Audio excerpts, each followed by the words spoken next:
Hello friends, आज आप लोगों का क्लास जैसा कि हम लोगों का मौलिक अधिकार फंडामेंटल राइट समाप्त हो चुका था।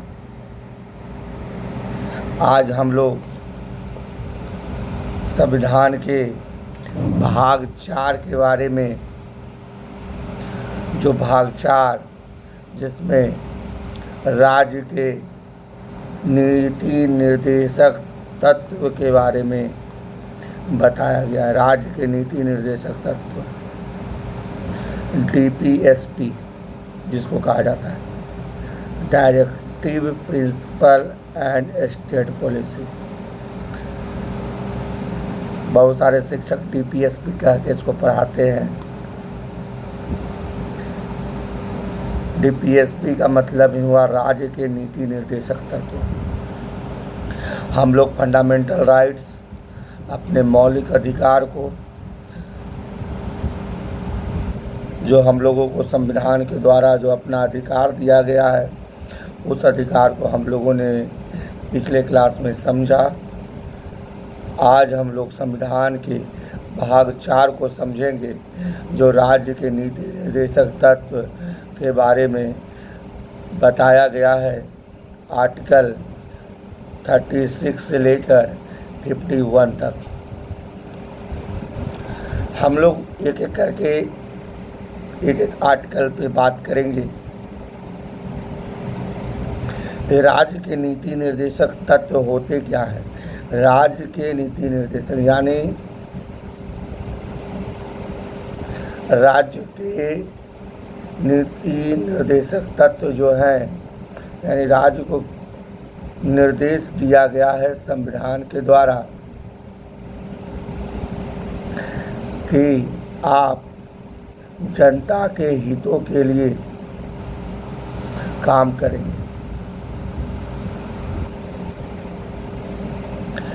इस आर्टिकल्स में 36 से 51 के बीच में जो आर्टिकल्स हैं, इन्हें जनता के हितों के प्रावधान के बारे में दिया गया है। राज्य की जिम्मेवारी होगी कि राज्य जो है, सरकार जो है, जनता के हितों को ध्यान में रख के उसके लिए उसके हितों को सुरक्षित करे और उस जनता को सारे सुख सुविधा मुहैया कराए। ये राज्य की जिम्मेवारी है, जो संविधान द्वारा कुछ आर्टिकल्स में राज्य को निर्देश दिया गया है। राज्य इसका पालन करेगी।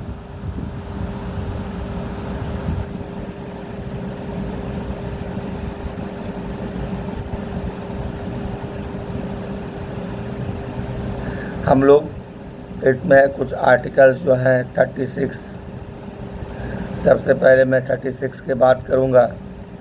जो आर्टिकल 36 है, इसमें क्या कहा गया? 36 जैसा कि हम लोग फंडामेंटल राइट में आर्टिकल 12 में राज्य की परिभाषा को पढ़े थे, उसी प्रकार राज्य के नीति निर्देशक तत्व जो है आर्टिकल 36 में राज्य की परिभाषा को बताया गया है। आर्टिकल 36 और 37 को हम लोग एक साथ याद कर लेंगे। 36 राज्य की परिभाषा और 37 न्यायालय में परिवर्तनीय नहीं है। इसमें जितने भी प्रावधान दिए गए हैं 36 से 51 में, आर्टिकल 37 कहता है ये न्यायालय में वाद योग्य नहीं है। न्यायालय में आप इसे चुनौती नहीं दे सकते। न्यायालय में परिवर्तनीय नहीं है। अब मौलिक अधिकार में हम लोगों ने पढ़ा था, न्यायालय में परिवर्तनीय था, वाद योग्य था। अगर वो मौलिक अधिकार हमसे जनता या सरकार छीनती है हम लोगों से, तो उसके लिए हम लोग आर्टिकल 32 का प्रयोग करके सुप्रीम कोर्ट जा सकते थे। लेकिन राज्य के नीति निर्देशक तत्व में आप न्यायालय में नहीं जा सकते। न्यायालय में परिवर्तनीय नहीं है। आर्टिकल 37 इसमें संविधान ने आर्टिकल 37 में बता दिया। राज्य को नीति निर्देश यानी राज्य को निर्देश दिया गया है कि आप या लोक कल्याण के लिए आप काम करेंगे।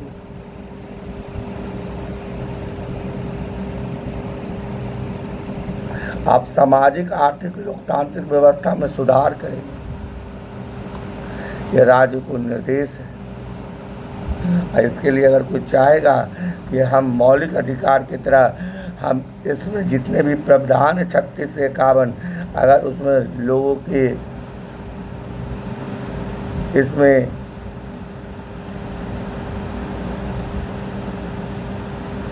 अधिकार उसको नहीं मिल रहे हैं, अगर वो चाहेगा कि हम न्यायालय में इसे चुनौती दें तो न्यायालय में चुनौती नहीं दिया जा सकता। आर्टिकल 37 न्यायालय में ये परिवर्तनीय नहीं है। तो 36 और 37 आपको क्लियर हो गया होगा, यानी राज्य की परिभाषा आर्टिकल 36, आर्टिकल 37 न्यायालय में परिवर्तनीय नहीं है। अब हम लोग आर्टिकल 38 और 39 को एक साथ समझ लेंगे। 38 में क्या कहता है? सामाजिक, आर्थिक, राजनीतिक न्याय, 3 वर्ड जोड़ा गया है।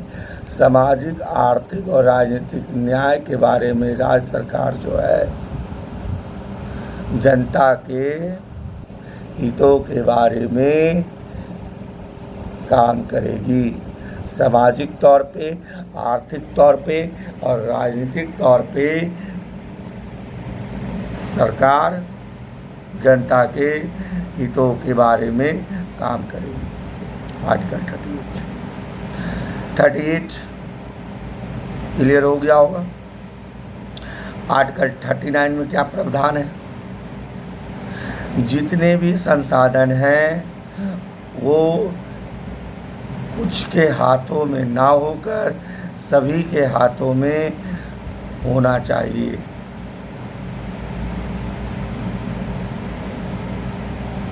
यानी जो धन है, जो संसाधन है, उनका समान वितरण।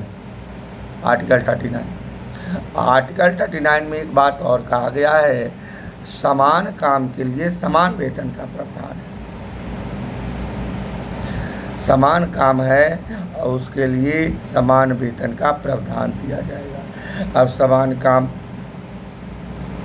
समान वेतन, महिला है एक स्कूल में काम कर रही है और पुरुष भी उसी स्कूल में काम कर रहा है, तो दोनों का वेतन समान होना चाहिए। लेकिन अभी जो कॉन्ट्रैक्ट बहाली हुआ था 2006 में, और एक परमानेंट था, परमानेंट को ज़्यादा पैसा दिया जा रहा था उसी स्कूल में, और कॉन्ट्रैक्ट को कम पैसे पे बहाल किया गया था। तो कॉन्ट्रैक्ट वाले ने कहा समान काम के लिए समान वेतन होना चाहिए, लेकिन उसमें ये कहा गया है समान काम के लिए समान वेतन, पुरुष को जितना पैसा मिल रहा है महिला को भी उतना ही पैसा मिलेगा। तो कॉन्ट्रैक्ट वाले चल गए सुप्रीम कोर्ट। वहाँ पे वो सुप्रीम कोर्ट में अटॉर्नी जनरल रहते हैं, सरकार की तरफ से लड़ते हैं। और हाई कोर्ट में अगर जाया जाएगा तो एडवोकेट जनरल रहते हैं, और लोकल लेवल पे जाएंगे तो पीपी रहते हैं। तो अटॉर्नी जनरल ने जज साहब को कहा ये सर ये कॉन्ट्रैक्ट पर हैं, इन लोग आए हुए हैं समान काम समान वेतन के लिए, और कॉन्ट्रैक्ट और सरकार और इसमें तो ये प्रावधान है कि समान काम के लिए समान वेतन। तो वो परमानेंट टीचर हैं, जो परमानेंट टीचर हैं उसमें पुरुष और महिलाएं हैं, दोनों को तो बराबर मिल ही रहा है, लेकिन ये अलग कैटेगरी के हैं, ये कॉन्ट्रैक्ट बहाल पर हैं। तो इसमें जो इतने पुरुष को मिल रहा है इतना महिला को भी तो मिल रहा है, तो कहाँ पक्षपात हो रहा है। और कॉन्ट्रैक्ट में बहाली के दौरान सरकार ने अपने पक्ष को रखा था, कि मैं आप लोगों को समय अनुसार पैसा बढ़ाऊंगा धीरे धीरे, और ये कॉन्ट्रैक्ट में पहले सरकार ने बात कर दी थी।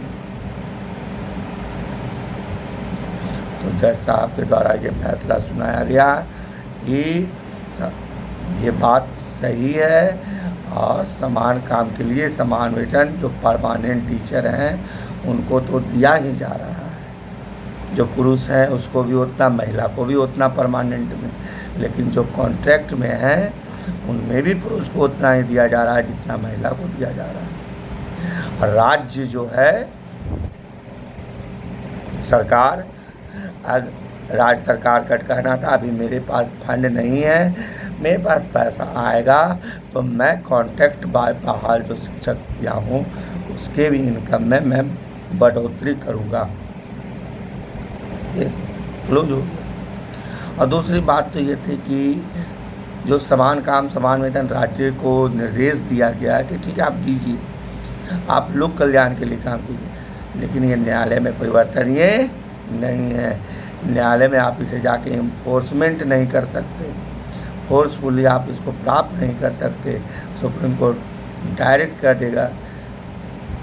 ये न्यायालय में बात योग्य 36 से 51 के बीच में जितने भी प्रावधान दिए गए हैं ये जनता के कल्याण के लिए दिए गए हैं, और राज्य सरकार के पास जैसे जैसे संसाधन आएंगे उस संसाधन के अनुसार राज्य सरकार जो यहाँ के लोगों के कल्याण के बारे में सोचेगी,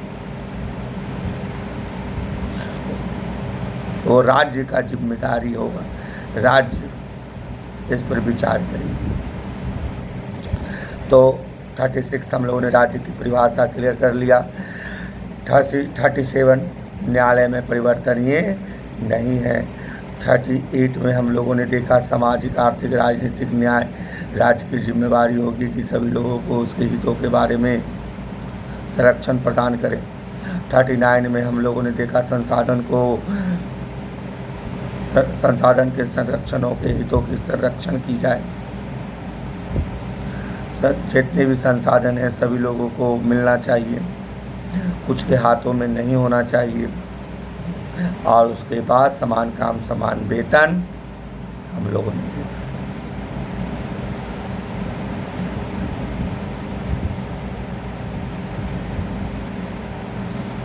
अब हम लोग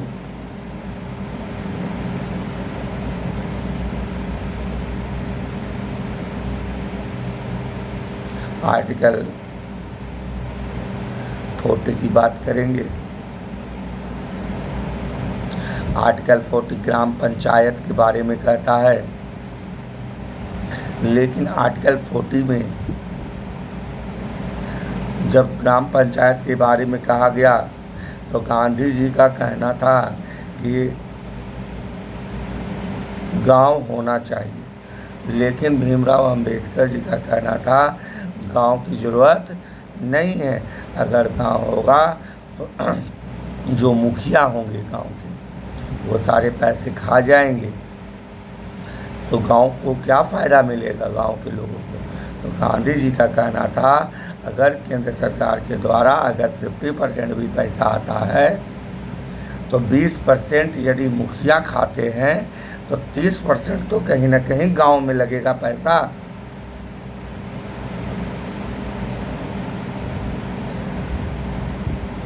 तो गांधी जी ग्राम पंचायत के पक्ष में थे, अंबेडकर जी ग्राम पंचायत के पक्ष में नहीं थे। तो डॉक्टर राजेंद्र प्रसाद जी आए, उन्होंने कहा इस मुद्दे को राज्य के नीति निर्देशक तत्व में डाल दीजिए। अगर कोई राज्य इसको लागू करना चाहेगा तो लागू कर सकता है। अगर जो राज्य को लगे कि ग्राम पंचायत की ज़रूरत नहीं है तो ग्राम पंचायत लागू नहीं करेगा। जैसे दिल्ली में कोई भी देख लीजिए ग्राम पंचायत नहीं है, लेकिन बाद में इसे राज्य के नीति निर्देशक तत्व से हटाकर 243 आर्टिकल में हम लोग पढ़ेंगे, उसके कुछ क्लाउज में बहुत सारे क्लाउज जोड़ दिए गए और ग्राम पंचायत को 243 में ले जाया गया और वहाँ पे इसे ग्राम पंचायत राज्य सरकार की जिम्मेवारी होगी तो वो ग्राम पंचायत होनी चाहिए। आर्टिकल 14 ग्राम पंचायत। अब जो है कुछ दशाओं में काम को प्राप्त करने का अधिकार दिया गया है। कुछ दशाओं में आर्टिकल 41 में कुछ दशाओं में आपको काम प्राप्त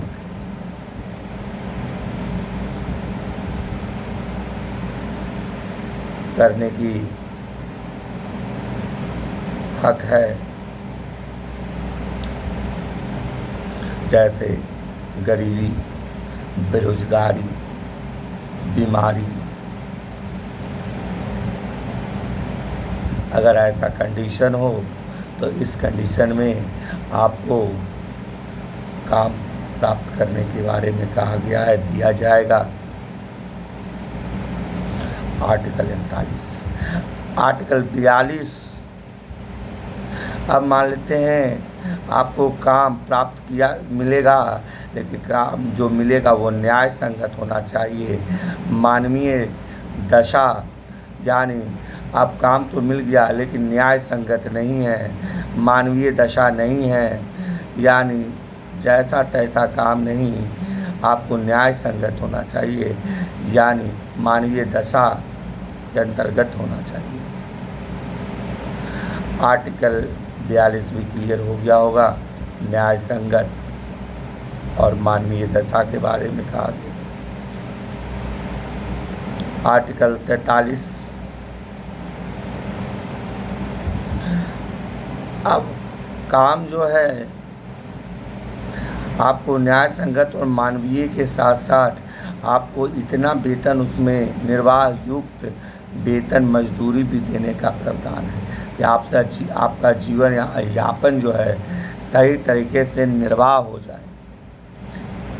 निर्वाह युक्त वेतन ये राज्य की जिम्मेवारी है। अगर राज्य दिलाने में अगर सक्षम नहीं है तो कुटीर उद्योग जो होता है, चटाई बुनना, ठीक है, ये सब छोटा मोटा उद्योग जो है उसको शुरू करने की सुविधा मुहैया कराया। आर्टिकल 44 समान नागरिक संहिता के बारे में वर्णन करता है। सभी लोगों को नागरिक संहिता, यानी सभी लोगों के लिए कानून बराबर होना चाहिए। तो एक नागरिक कानून होता है, एक सामाजिक कानून होता है। सामाजिक कानून में जैसे कि क्रिमिनल केस हो गया, दीवानी केस हो गया, ठीक है, क्रिमिनल केस से संबंधित है सामाजिक कानून। तो वो किसी भी धर्म जाति के लिए, सबके लिए वो कानून बराबर है। लेकिन नागरिक कानून में अगर देखा जाए और नागरिकता कानून की बात की जाए तो नागरिकता कानून में जो विवाह आ जाता है, तलाक आ जाता है, जो धन है अपने संतान को जो दिया जाता है, ये अलग अलग धर्म में इसके लिए कानून अलग अलग प्रकार की है। तो इस कानून को कहा गया आर्टिकल 44 में कि समान नागरिक संहिता लाया जाए। सभी धर्म में एक ही प्रकार का कानून होना चाहिए। संपत्ति का कानून हो, विवाह का कानून हो, संतान का कानून हो या तलाक का कानून हो। तो ये कानून जो है नागरिकता कानून को बराबर किया जाए, ये राज्य इस पर विचार करेगी। अगर राज्य नहीं करती है तो आप इसके लिए न्यायालय नहीं जा सकते। चलिए अब हम लोग आर्टिकल 45 पे बात करते हैं। आर्टिकल 45 क्या कहता है? 45 जो आर्टिकल 45 है, इसमें ये कहा गया था कि जो आप 21 के क में पढ़ रहे हैं, 6 से 14 वर्ष के बच्चे को निःशुल्क शिक्षा का प्रावधान है। ये पहले 45 में कहा गया था। इसको 86वां संविधान संशोधन 2002 के तहत इसे 21 क में डाल दिया गया और आर्टिकल 45 में यह कहा दिया गया कि 0 से 6 साल तक के बच्चे को, यानी 6 वर्ष से नीचे के बच्चे को शिक्षा, स्वास्थ्य संबंधी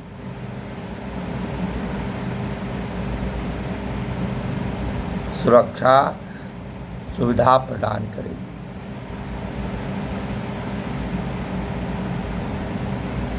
जीरो से 6 साल, आर्टिकल 45। और आर्टिकल 46 जैसे अनुसूचित जनजाति है, अनुसूचित जाति है, तो इस वर्ग के लोगों को शिक्षा, आर्थिक और सामाजिक न्याय की सुविधा राज्य सरकार की जिम्मेवारी होगी। आर्टिकल 46। यहाँ तक आप लोगों को क्लियर होगा। यानी कहने का अनुसूचित जाति जनजाति को शिक्षा, आर्थिक और सामाजिक न्याय।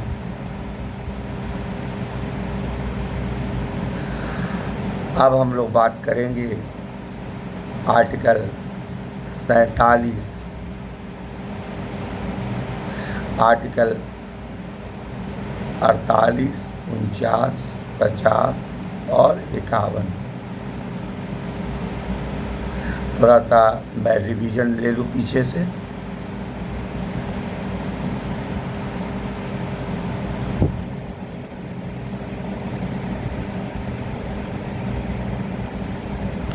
चौवालीस में समान नागरिक संहिता, 45 में 0 से 6 साल तक के बच्चे को शिक्षा की सुविधा मिलेगी, स्वास्थ्य संबंधी सुविधा मिलेगी। 46 में अनुसूचित जनजाति जाति को शिक्षा, आर्थिक और सामाजिक न्याय। 47 में कहा गया है कि मद्य निषेध, जो शराब है उस पर प्रतिबंध राज्य सरकार लगा सकती है। जितने भी मद्य निषेध हैं उस पर रोक लगा सकती है। और पोषक युक्त आहार और स्वास्थ्य से रिलेटेड जो है आर्टिकल 47 में कहा गया, जब मद्य निषेध शराब पे रोक लगाएगी तो उसके लिए कुछ पोषक युक्त आहार भी राज्य सरकार दिलाएगी और स्वास्थ्य संबंधी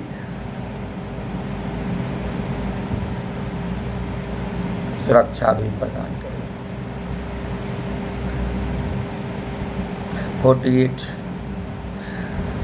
कृषि के बारे में कहा गया है। कृषि पशुपालन के बारे में कहा गया है। अब कोई मद्य निषेध है, इसे याद करने का, तो मद्य निषेध छूट बंद हो गया तो लोग क्या करेंगे, तो कृषि में जाएंगे, पशुपालन करेंगे। नहीं, जो दुधारू पशु होता है, इसी में कहा गया है दुधारू पशु का संवर्धन कीजिए। ठीक है। आर्टिकल 49 राष्ट्रीय स्मारक के बारे में, उसके संरक्षण के बारे में कहा गया है, जैसे लाल किला हो गया। ठीक है, ये सब के संरक्षण के बारे में बात की गई। आर्टिकल 49। आर्टिकल 50 कार्यपालिका जो है, जैसे कार्यपालिका मंत्रिमंडल है, प्रधानमंत्री हैं, राष्ट्रपति हैं, उपराष्ट्रपति हैं, कार्यपालिका के अंतर्गत आते हैं। और न्यायपालिका जो है, जो जुडिशरी है, तो कार्यपालिका को न्यायपालिका से पृथककरण अलग रखा गया है। आर्टिकल 50। अब जो आर्टिकल 51 का बात होगा,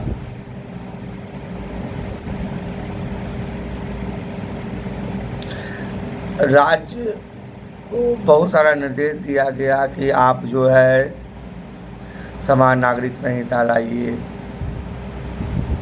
समान काम समान वेतन दीजिए, काम दीजिए, रोजगार दीजिए, अनुसूचित जनजाति को शिक्षा प्रदान कीजिए, स्मारक पर ध्यान रखिए। कृषि पशुपालन पे बात किया गया, लेकिन आर्टिकल 51 जो देश की बात कर रहा था, देश में ये सब अब राज्य की जिम्मेवारी होगी, लेकिन 51 में अंतर्राष्ट्रीय शांति सुरक्षा के बारे में चर्चा की गई है। अंतर्राष्ट्रीय शांति सुरक्षा की बात की गई है।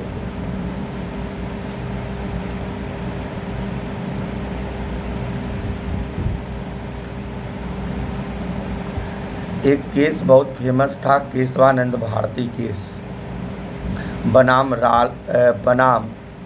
केरल राज्यवाद, 1973 में हुआ था। इसमें ये कहा गया था कि जो मौलिक अधिकार हैं और जो राज्य के नीति निर्देशक तत्व हैं, इनमें जो बात को रखा गया था,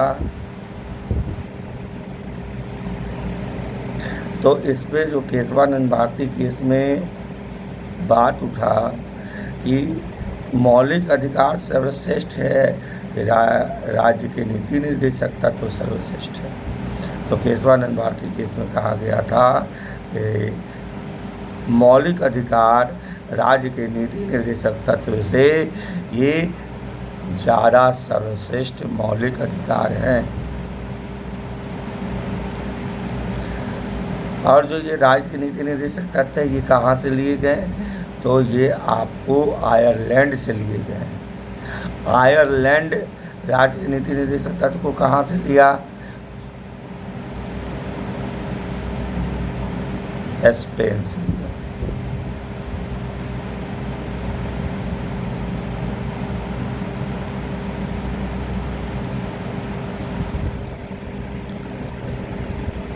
फिर 1976 का बात है, 42वां संविधान संशोधन किया गया और उसमें ये कहा गया कि राज्य के नीति निर्देशक तत्व जो हैं सर्वश्रेष्ठ हैं राज्य सरकार के द्वारा। इंदिरा गांधी उस समय प्रधानमंत्री थी। इसको 42वां संविधान संशोधन के द्वारा इसे ये कहा गया कि राज्य के नीति निर्देशक तत्व जो हैं वो मौलिक अधिकार से सर्वश्रेष्ठ है। अब जो है कार्यपालिका और न्यायपालिका दोनों के बीच में बात उलझ गया।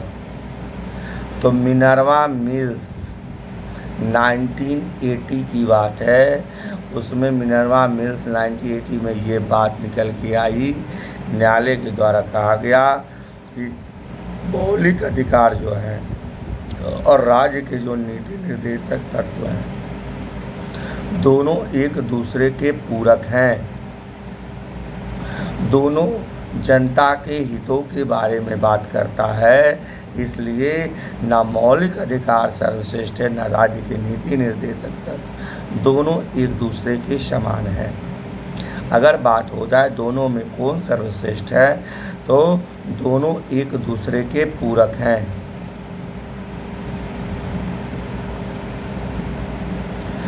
आज का क्लास हम लोगों का डीपीएसपी का रहा, राज्य के नीति निर्देशक तत्व का रहा। अब हम लोग जो है आर्टिकल 51 के बाद हम लोग जो है संघ के बारे में पढ़ेंगे। जय हिंद।